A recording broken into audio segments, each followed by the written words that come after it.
Ça pose problème. Boire l'eau aussi est un problème pour parler des liquides après les solides. L'eau est-elle un médicament? Mais l'eau aujourd'hui, c'est un médicament. En tant que diététicien, nous, on prescrit l'eau comme un médicament. Pourquoi? Parce qu'aujourd'hui, on ne boit pas de l'eau.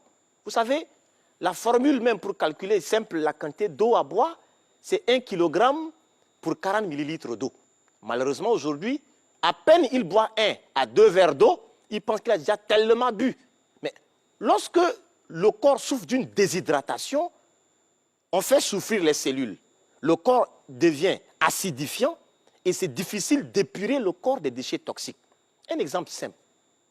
Le fait d'avoir un taux élevé de cholestérol, ça, beaucoup de gens ne le savent pas. Quand je bois peu d'eau et que mon corps souffre de la déshydratation, le corps lui-même induit à la production du cholestérol afin de protéger les cellules de l'eau pour que les cellules ne puissent pas perdre encore davantage d'eau.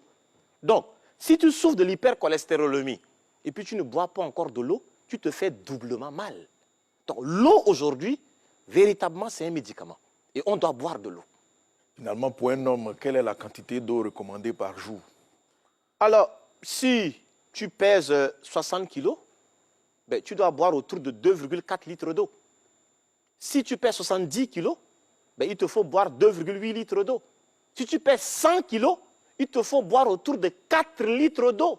Mais le plus souvent, on prend à peine 1 litre d'eau et on vient maintenant compléter avec des infusions bien sucrées ou bien des sodas bien sucrés. Et ça crée un désordre. Comment ça se fait? Vous savez, quand on a soif et qu'on boit de l'eau, l'eau ne fait pas appel aux enzymes pour permettre de métaboliser cela.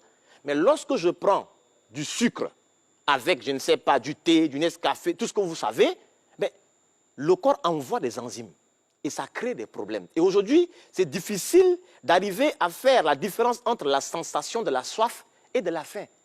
Et ça pose problème. Justement, quand on a soif, on préfère prendre un soda et puis... Exactement, ça c'est pas... Ça ne peut pas étancher la soif. Non, ce n'est pas la bonne manière. Quand vous prenez une bouteille de soda, il faut que l'organisme arrive il faudrait apporter autour de 3 à 6 litres d'eau pour permettre à l'organisme d'épurer les déchets toxiques qui sont apportés par le soda. Et là, c'est un problème aujourd'hui.